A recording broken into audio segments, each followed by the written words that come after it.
everybody. We're here. Good morning. I am Julia Jones, when I last checked, your facilitator for today.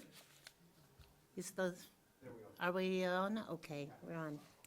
It is now time to perform the ritual of turning off our cell phones and putting them away. Good idea. And as we put away our cell phones, we set aside our everyday chores and preoccupations and turn our attention to the hour that we have together. We will, if you have any announcements, we've got a bunch of announcements. If you have any more or any joys and sorrows to share with us, there are forms in the back of the room that you can fill out, and they will be magically wafted up to me, and I get to read them out loud. Right now, we're going to welcome everybody here, including our friends on Zoom. And if those of you who are present feel up to it, stand up. Let's wave to our friends on Zoom. Hey, Zoomies. More fun here. If you're new here, please ask any one of us how to get involved in any of our many activities or access the website or receive the email bulletin. We will all be glad to help you out. We do have announcements. Man, have we got announcements. Today's the first Sunday of the month, in case you weren't checking. We want to celebrate everyone with a birthday today. Anybody, a birthday this week. Today we will celebrate you. Birthday this whole month. Okay, anybody born in April? Anybody? April? No, April's? No April. Someone has a big birthday this month.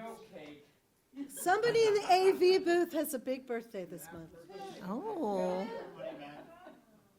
Christopher. Oh, you're Christopher. Are you 60? He's turning 60 this month. I had him when I was 2. To you. Happy birthday to you. Happy birthday, dear Christopher and everybody else. Happy birthday to you. Next slide. And in honor of Christopher's birthday, there is birthday cake out, and there's cake anyway, out there in the community room ready for us when we have fellowship after the service. Later today at 1 o'clock, the Freethinkers will meet. Later this week on Tuesday at 11 o'clock, there will be the usual meditation, and Tina's office hours will be that same day, Tuesday, 12:30 to 2:30. And on Friday, it'll be the Church Ladies' Luncheon at the usual place, I assume, Country House? Country house. Okay. Okay. I will And my arrange it. announcement. I won't be there, but I will arrange it. Tina's announcing that she wants you all to bring in protest songs. Well, give them to me before Friday, because I have to find videos and words. If you have any, favorite ones, see me after, or just send me a text or email throughout the week. What's a protest song? I don't know. What do you think? We shall overcome. Yeah, we shall overcome sorry. Oh, that was so good. Explain it. My sister really liked that. Yeah, explain that. It was a sign someone held up yesterday. We shall overcome. But I promise we will sing a We Shall Overcome. What else? Any others? Okay. I am woman, hear me roar. Yep, that's a good one. It's up for interpretation. You could be, my first protests in life were waiting late into lunch and throwing out half my lunch, and I have always loved food. So yeah, protests take many forms, and the songs for them take many forms. Yes. People might not think this is a protest song, but if you think, I think Born Free. Oh yeah. Oh, Born yeah, Free. that's a good one. Born this way, born this way. Okay, I'll just take a few down. I am woman. And did you did that one, right? No, I haven't done that one yet. Okay. Sorry, I thought you were done. Forgive me. Okay. Go right. Thanks all. Okay. Didn't mean to interrupt you. Also, upcoming events. The church would like to do a rummage sale. You didn't know you wanted to, did you? You do want to do a rummage sale. This will benefit our Emergent Activity Fund. Molly is organizing it, and so Molly is asking if people will help. Molly, right there. So come see her. Think about what you could do. Think about how much stuff you would like to get rid of, and What 6 in the morning feels like. you're supposed to encourage people, Molly, not talk about 6 in the morning. Probably here. Ask Molly. She's organizing it. Other announcements? Perhaps Becky would like to make an announcement about the ongoing fundraising for the maintenance of the church.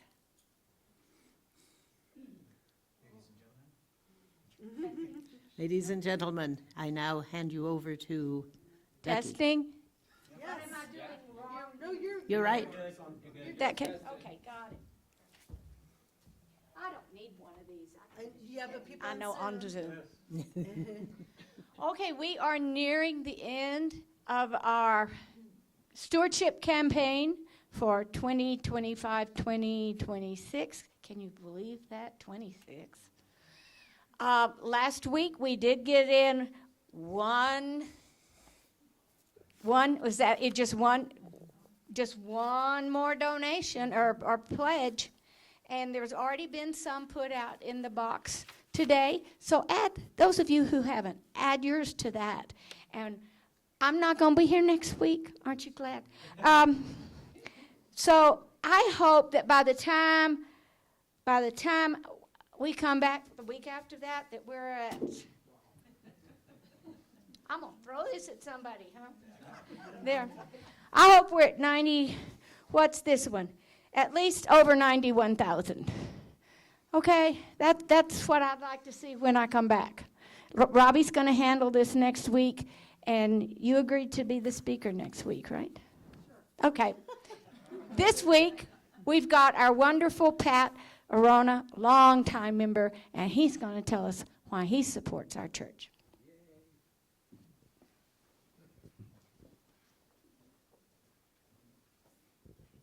There you go. Hello, is the mic on? Yeah. Okay, so I've been a member for almost 30 years now. 10 years were in Florida, and almost 20 years here in this congregation. So I've seen a lot going on, and I want to tell you that I recently submitted my pledge form, and I realized that the church needs our help more than ever. And if we want to continue as a congregation, we need to support it. So what I did was to reflect on my pledge card, and I'm increasing my pledge or donation. And I hope that you will consider doing the same, because the church needs the funding to carry on its work. So that's why I'm increasing my donation. And I just wish you would do the same, because we want this to continue and in the good work that our church does. Thank you.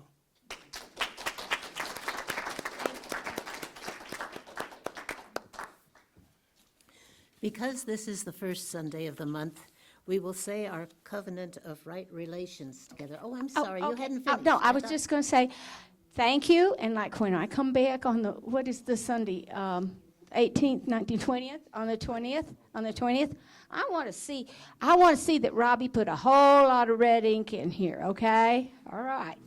Thank you. She wants good news for Easter. Yes, I do. That's Easter, by the way. Okay, because this is the first Sunday of the month, we will say our covenant of right relations together. Several years ago, we worked out a covenant of how we wanted to act well with each other, and we want to remember and reconnect with it each month. This is not a creed that you have to believe. It's a decision to act well as a community. If you feel comfortable with these guidelines, read the covenant along with me. If you don't have to say it out loud. You just have to do it. We, the congregation of Sky Island Unitarian Universalist Church, covenant to treat all beings with compassion and kindness, listen actively and speak responsibly, seek understanding and be open to change, acknowledge our imperfections and our differences with good humor, devote our energies to creating and maintaining a vibrant, beloved community among ourselves and in the greater world. We will now light the chalice. And as we light it, we have the words about the beauty of the whole by Reverend Meg Barnhouse. We gather to worship, our hearts alive with hope that here we will be truly seen, that here we will be welcomed into the garden of this community, where the simple and the elegant, the fluted and frilled, the shy and the dramatic complement each other and are treasured. May we know that here, each contributes in their way to the beauty of the whole. Come, let us worship together, all genders, sexualities, politics, clappers and non-clappers, progressive or conservative. May we root ourselves in the values of this faith, compassion and courage, transcendence, justice and transformation. That was Reverend Meg Barnhouse, who's Minister Emerita of the First Unitarian Universalist Church of Austin. We now have a section, a sort of freeform section. It says here that some of us, that means Tina, we're about to put tomato plants in the garden out this week. No, actually, it was a few more. It was more than just Tina, but she didn't tell me who they were. But they paid attention to the weather forecast, which said there might be frost in Cochise County, with a capital F. Despite her initial disappointment, she realized that this gave her more time to think about how to prepare the garden, how to consider future monsoon flows, how to organize what to plant and where.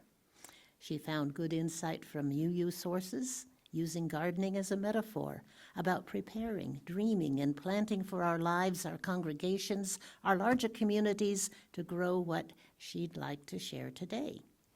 But first, it says right here that Julia may have some gardening tips that she wants to share. Yep. Yeah.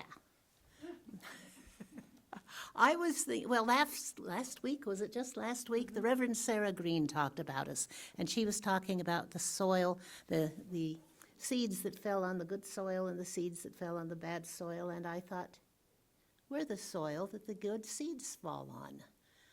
But good soil just doesn't happen. It has to be taken care of. And sometimes you have to deal with difficult situations when you're planting things. Around here, you know, we have this stuff called caliche. Yes. Well, I have a gardening tidbit. Actually, it's a how to dig post holes tidbit. And since you need post holes to put up the fence to keep the animals out of your garden, this is a gardening tidbit. The geology teacher at Cochise taught us this. He called it the six-pack method of digging post holes. Now, you would do this by you go around and you make a little dimple in the earth every place you want a post hole. And you put a little water in each one. And then you go inside and you drink a beer. And then you go outside and the water is sunk in and you dig a little bit in each one of the holes that you made. And you put more water in. And you go back inside and you drink another beer. And then you go outside and you dig up where the water has soaked in. and put more water in. And you repeat this as often as necessary or until you run out of beer and you have your post holes. So that is your tidbit for today.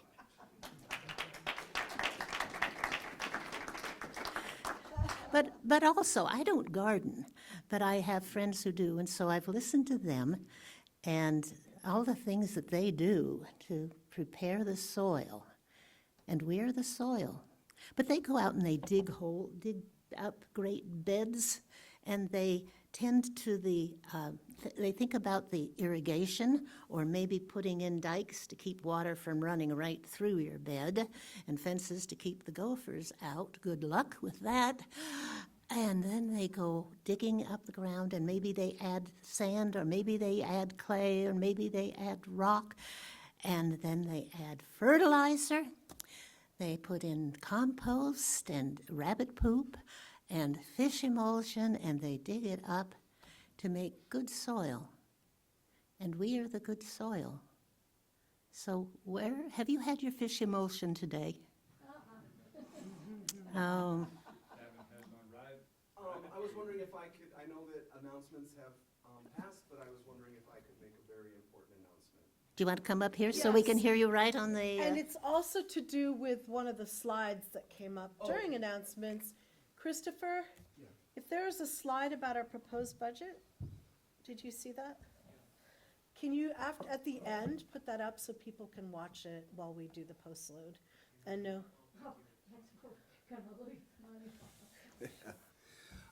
So in 3 weeks is the annual meeting. The agenda has been posted along with the proposed budget and the minutes from last year's meeting. I know it was a year ago. So the minutes are posted out on the bulletin board. And part of the requirements for the annual meeting is that it be announced from the pulpit 3 weeks before. So I'm announcing it. you've been notified. Please consider attending.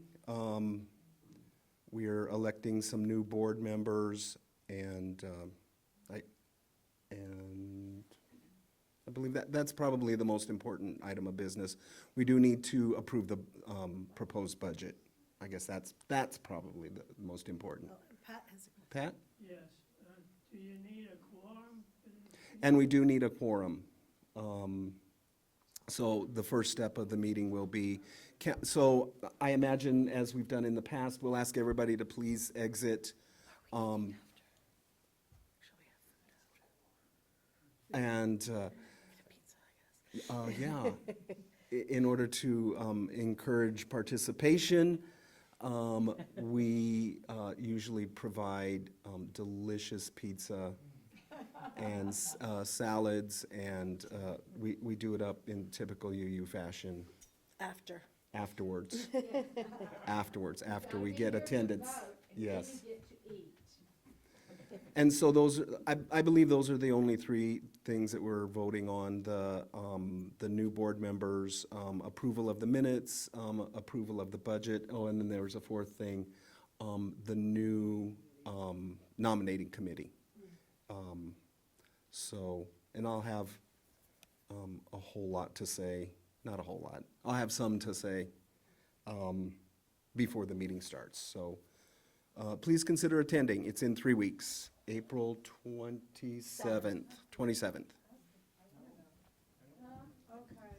what is a quorum? Tell everybody. What's a quorum? 2/3? 60% of the voting members need to be in attendance. But we also have a provision for people online, right? Yes, You can attend on Zoom as well. and you do get to vote as well. Yeah. But you don't get to eat. Not until after. If you're on Zoom, we can't shove that Anybody stuff up who's- the camera. For those who can't hear all this on Zoom, a quorum is 60% of the members. There's provision for voting while you are on Zoom. However, we cannot arrange for pizza via Zoom. But you can watch me eat. We will watch Jim eat. Okay, to finish off the gardening tips, I welcome all of you who join me in being the good soil from which the good actions arise. And we come here to get our weekly dose of fish emulsion, I guess. Okay. And now Tina will lead us in a game for all. This Thursday, I had a 7:00 evening meeting, and I was fried. How many people have evening Zoom meetings and just shake your heads? I feel like I had been on a Zoom call with the Baja 4 ministers in the morning, always wonderful, finished a class I've been taking, and I was tired. But I was a good person, and I went because it was from a Pacific Western region. And at first I got on and got off because the question was, how many youth do you have? I'm like, we don't have any youth. And then I reread, it said children and youth, and I thought, oh. And then there were these people who had huge churches. What could I learn with them? By the end of the night, I was playing this game with strangers and having fun. Even the facilitator said, we always hope to be fed by meetings, and we were. They had a good time too. So this is called The Outright Lie. That's the game. It comes from something called Deeper Joy, which has games and activities and practices for community builders. Jenica Davis Hockett is the steward of this site called Deeper Joy, and people gather and find fun ways to build community, including playing games. So the outright lie invites you to lie. I will show you a picture and describe sort of what it is, but then you get to make up what it might be, okay? So the first slide, now if Keita were here today, she would tell you this is one of her freezers in which she puts dirt and grows many things. I've been in her yard. She has tomatoes and cucumbers and carrots, and it's amazing what she grows. She drills holes in the bottom of the freezer so there's drainage. But you could also look at this and say, do you see the kids' bucket? And I could make up the story that, oh, no, that's not at Keita's house. A friend of mine has grandchildren, but he doesn't have the money or the truck to go get sand. So he's built a soil bucket they can play in. See, they're all their toys next door. So does anyone here have a story you could make up about that particular picture? If you have one. Oh, yeah, I know. I can imagine. All right. Yes.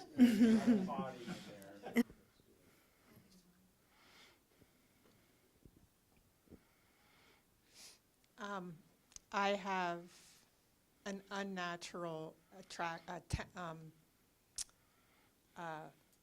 need for my kitty cats. And they're going to live to be 30, but when they're gone, I can't have them underneath, so I've built an above-ground mausoleum for them. Quite lovely.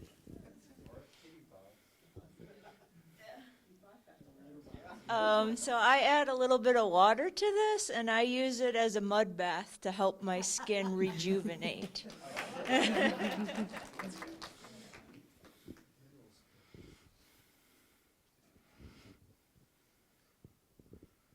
I get a lot of bobcats floating through my backyard, so I decided I would provide them a litter box. A bobcat litter box. Thank you. Well, we have more pictures. Should we try the next one? Yeah. So I believe this is Keita's dog, Bonnie. She has Bonnie and Clyde, but Bonnie has an orange spot on the back of her tail. And, you might say Bonnie is cooling down in a kiddie pool on a summer day.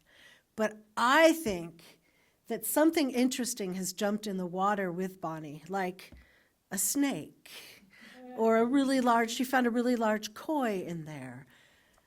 But you might have an idea of a story as well. Jerry has one.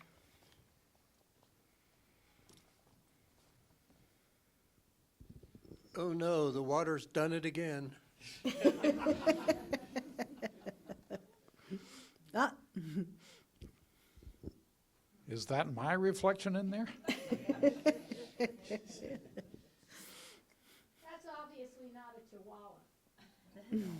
It was, but it grew when it got in the water. oh, yes, that's exactly right. It was one of those Chihuahua toys that you add water and they grow. Well put, Julia. But you wouldn't get one in there to start. That's true. Maine Coon cats love water, so that doesn't look like a Maine Coon cat because they're furry and huge in size. And maybe this one sees a Maine Coon, a very small kitten version, and is saying hi. Yeah, they were brought over from Scotland to Maine, and they love to get in the shower, I understand. Wow. And okay, the next slide, Christopher. All right, I just thought that was such a cool picture. So that could be a pod from a lotus flower, but I think that is an alien spaceship that came to Earth, and those are little stasis pods, and soon aliens will pop out. What do you all think? Oh, Christopher, are you raising your hand? Ah, Christopher is, oh yeah, what do you say? I said, we're watching you. Yeah, I thought those were eyes. Open plan beehive. Due to budgetary cuts, will be this week's birthday cake. It affects us all. I think it's M&M pods. New species of turtle. Ah, very, yes. Say it again. New species of what? New species species of of- turtle. Coral? Oh, I thought you said turtle. What did you say? Turtle, but could be coral as well, right? Land sharks, land coral. Okay, Pat? Time for another beer. When you find that in your garden, yes. I think maybe too. Well, thank you all. Church is boring, right? We are a caring congregation and share what gives us joy and what weighs heavily on our heart. I'll read the joys and sorrows I have here. Are there any hiding in the back there? Oh, good, more. People on Zoom, you may put yourself on, take yourself off mute, I guess, and speak right out, or you may put your joys and sorrows in the chat, and Tina will relay them. We have some things already here. Thank you. Teresa Longmore is now home and asks for prayers for the treatment she will need to have in Tucson. Susie Fawcett is in Canyon Vista Medical Center, and she welcomes visitors, but it is wise to call the hospital, ask for the second floor nurses station, and ask if she's up for guests that day. Jean McKean is home in Hummingbird Assisted Living, room 235, after having been in the hospital for a stint. Yeah. I just found out yesterday. Among the joys, we have Reverend Bethany Russell Lowe, who served in the UU Church of Tucson since 2018, is moving back east to be closer to family and take on a new ministerial challenge. We'll have our last Pulpit Palooza with her on June 1st. We've not confirmed whether or not we are doing another joint service or a pulpit exchange. Obviously, it's sad to see her go, yet it's exciting she's going to a new church and a new ministry. Stay tuned for ways to say goodbye to her. So now what do we have here? Who, Jay Jenkins? Gary Rullapaus reflects that his joy is that Jay Jenkins is back in town. So there. Oh. Okay. I have a joy that I did it right. I'm sorry. I'll repeat it, or you We can had repeat a it. fantastic time at the rally in Tucson yesterday. And there was a rally here, And Bisbee, and Bisbee, and Boston, and New Wisconsin, sorry. and Rio Rico, and Tubac, and Nogales. So there was a tremendous turnout for our protest. What's it called? I can't think. Hands off. Hands off, yeah, for hands off. Becky relates for the benefit of those on Zoom. Becky says that it's wonderful that all of the rallies, the hands-off rallies here and in Tucson and in all of the geographical areas that she mentioned went off so well. And One more question. People on Zoom, can you hear now? I just noticed you were having a concern about that. Someone can unmute and let me know. Well, we can hear sometimes, but it's muddy. But we'll have to talk about it later, I think.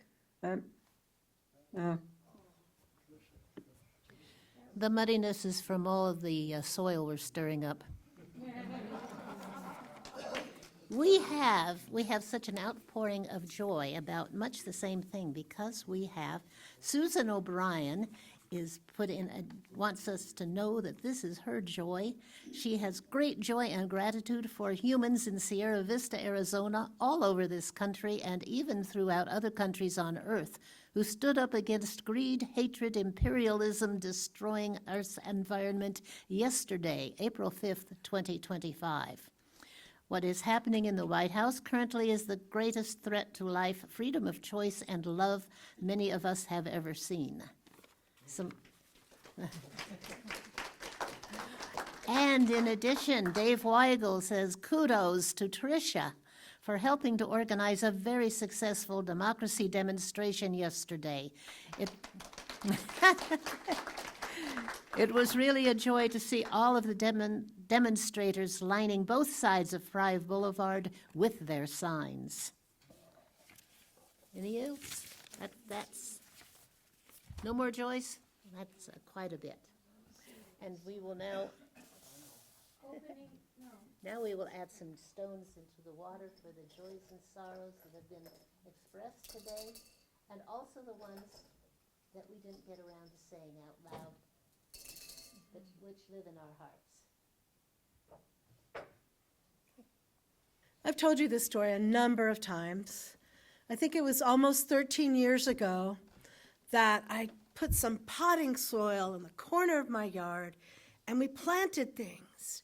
My kids were young, we were going to mothers' groups, and we'd always come home with tomatoes or tomatillos or peppers. One day, one of my kids, who will remain nameless, we were eating watermelon and stuck a watermelon in the plot. So I just went over, pushed it in a little deeper, and poured some water on it. By the end of the summer, I think I told you the tomatillos came up, but I thought, what are these weird lanterny things? And I pulled them out as weeds.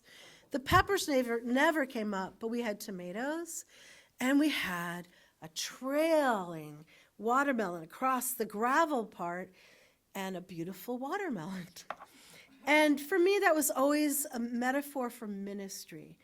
You know, you build it, but they don't always come. You start programs, but it might not be the right time. Maybe you haven't put enough fish emulsion in the soil, or enough manure, or whatever.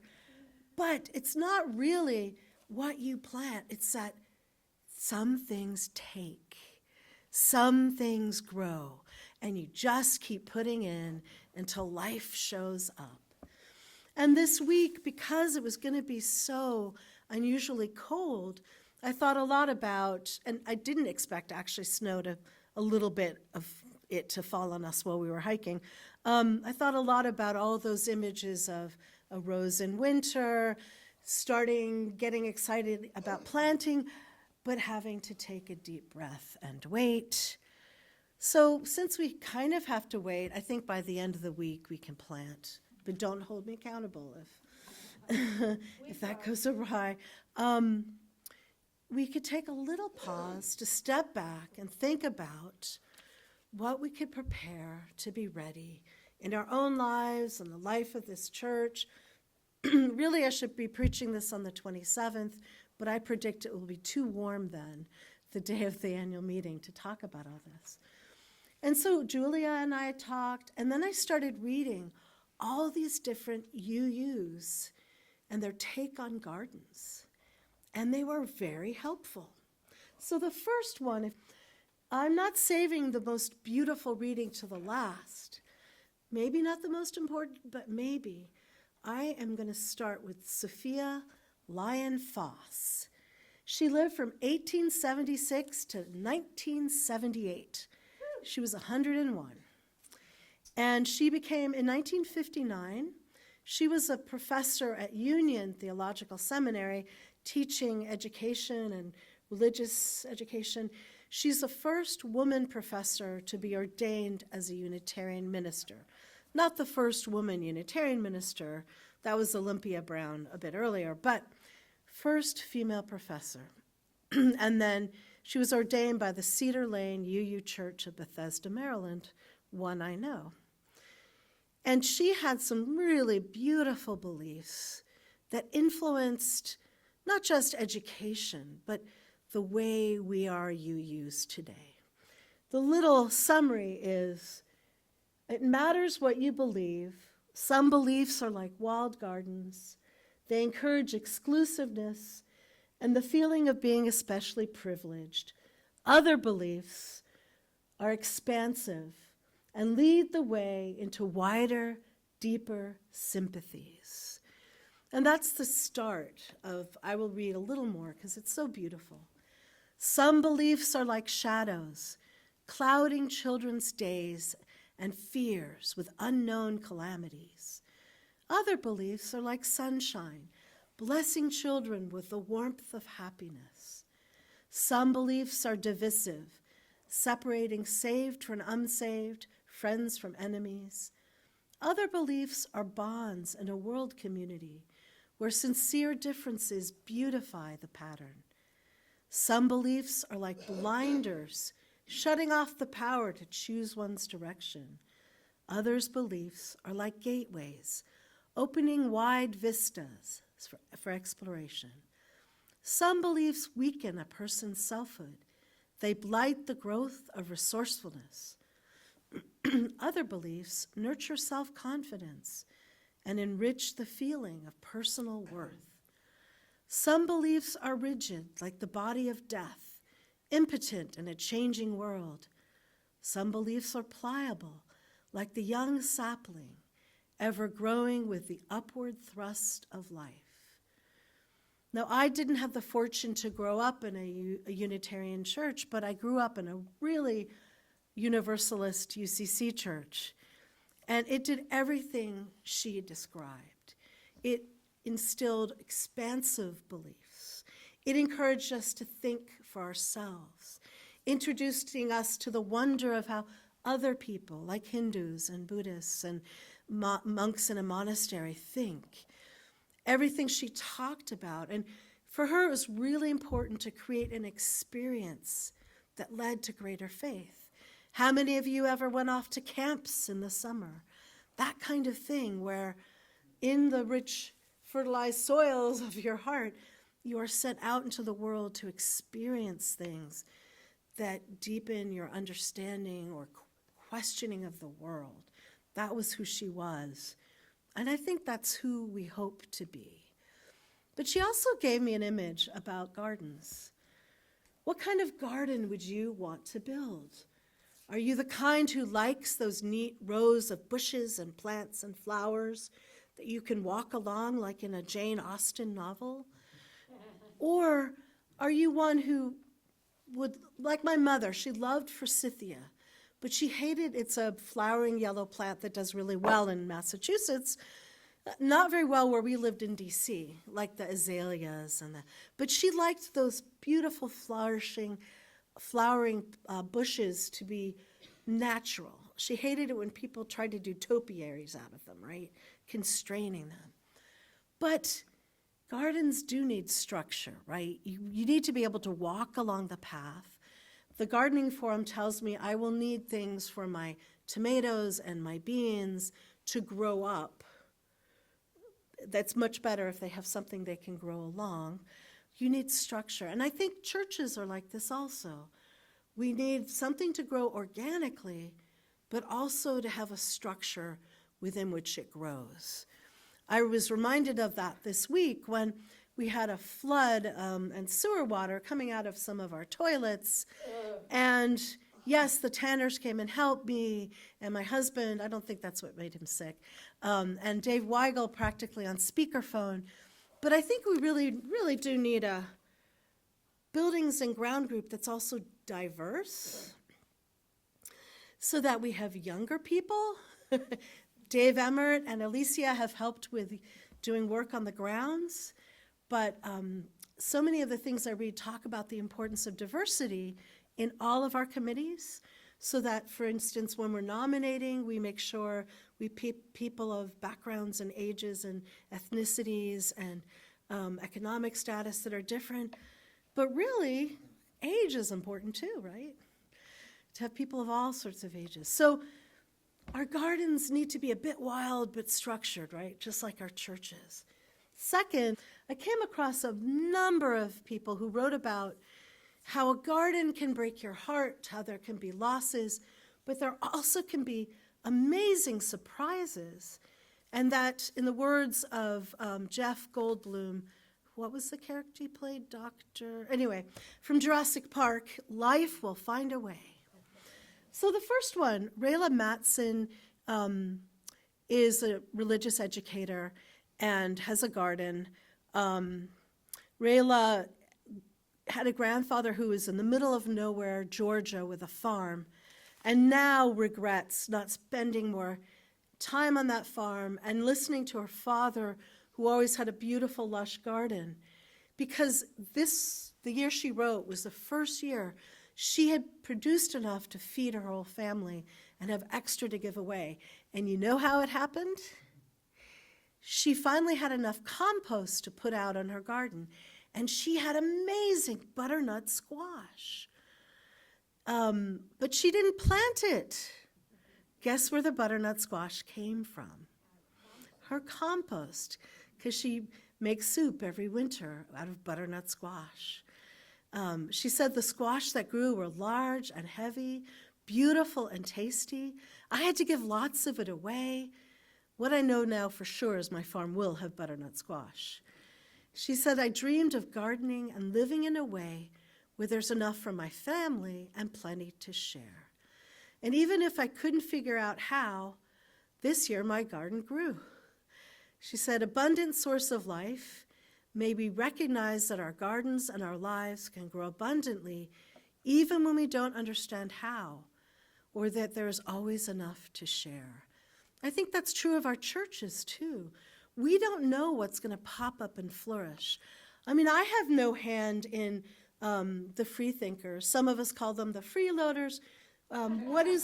You have a special name. What is it, Mike? The troublemakers. They meet at 1 o'clock, and they are amazing. And they meet for hours. They are something that has popped up in the life of this church, and I'm lucky I can stand near and sometimes pop in and talk with them. And they send people who've become members, and this wasn't something planned carefully, but it has grown in the garden of this church. We have to be open to those things, even if they don't look like what we thought church could look like. In the middle, Teresa Honey Youngblood is a UU educator who homeschools. She wrote a book about progressive homeschooling, if you want to look at it. And at one point, this is in the fall, she goes into the community garden with her 2 children, and she feels a lot of regret. Now that everything's dying back, she can see all the lettuce she forgot to pick that's now a lush, mushy green carpet. And she can find the trowels she lost. And she feels such regret at the things she didn't do, she didn't see. She says, how many more years will I have to garden? 10, 20, 30? I'm just starting right now, and I'm lucky if I'll have 20, right? Maybe less. And she feels this terrible regret. But then her children say, look, look. And they go over to this place where everything had gotten leggy, and there were heaps of too tall flowers that grew leggy for inadequate sunshine. They flopped over onto barely discernible paths, twisted odd-angle stems of cabbage and collards, planted too shallow. She goes on, but then, In that, they see a trio of goldfinches, annual migrants from more northern climes, hanging upside down to better reach the seeds in the gracefully nodding brown heads of spent sunflowers. And there, on that bright tithonia blossom, a monarch, somehow both flower and butterfly spared from the cold snap. The insect is lingering over the precious late-season nectar, even as gray clouds gather overhead. I think for a moment how this weedy chaos, these beds of failed attempts, look to the wild things. It looks like food. It looks like shelter. Imperfect, but earnestly done, with best efforts, tools on hand, and our collective wisdom such as it was. It looks like a place of giving. Children and grown-ups and creation itself was tended here and fed. Again, churches are those places where things can grow that we don't expect, and people can find things we don't think we need, but they do. Something different, like hanging out drinking wine late into the afternoon at the Freethinkers.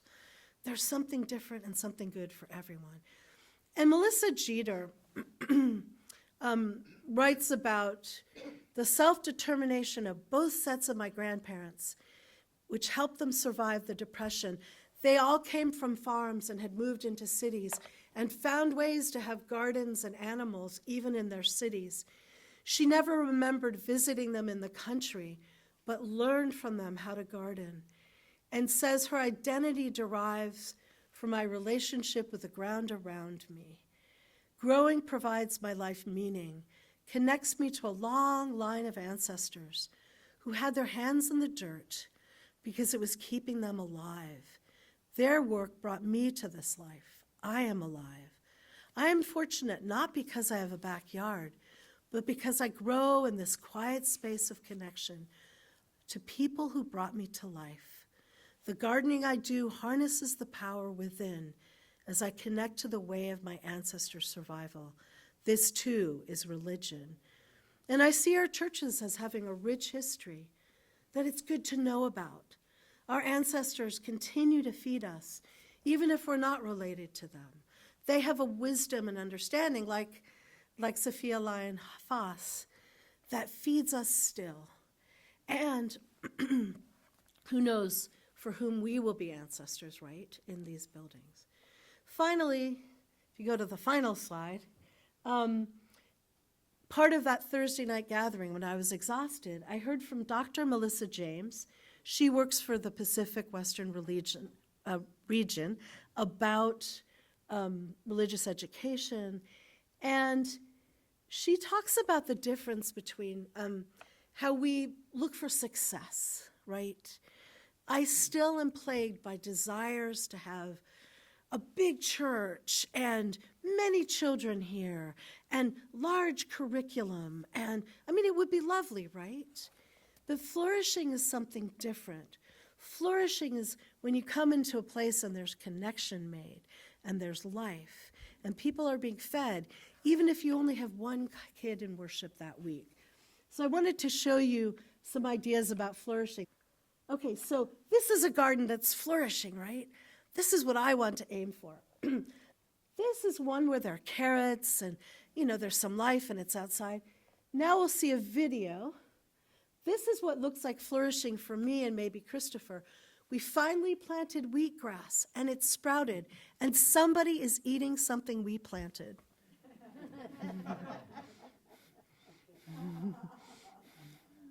So that is flourishing in its own way, right? And in case you want to see what our cat Neva looks like, during COVID, that was behind her head back in my house. All right. So, and there's a new idea as well. We used to think that a good program that it was important to have activities and a good program for children, which it is. But the Surgeon General has put out a report about the stressors on parents. And actually, one of the things we can do is also tend to them. Give them love, support, breathing space. I think we try to do that here in this church. I know Doe looks after their children, so some of them can be here alone for an hour, right? An important thing to do is to tend and love on the parents. And another thing that is happening is parents come less frequently because their lives are so full and so busy. So if you see a family and then you don't see them for a while, I found out most of our families do come back right now. They just might not be here every week. So we have to be willing to help them flourish when they come through the door. I would just want you to close your eyes for a second. Imagine you have found a secret garden. It's crazy and it's overrun with weeds. You can see the bare bones of rose bushes and things that are alive. And you dream about what you want to do there. Now imagine you come back at the end of a season. How does that garden look? Are there paths? Does it look like Versailles with beautiful rows completely neat? Or is it a little wilder with watermelon spilling out across the path? And what do you see? Are there parts of the garden that you've built up for someone else? You wouldn't want loud music and a bandstand, but you have a place they could hear it. Are you planting plants you've never tried before because someone let you know they're so productive and nutritious, you need to try them? What is alive in your garden? And what do you want to see alive in a church that's flourishing? Thank you. Amen.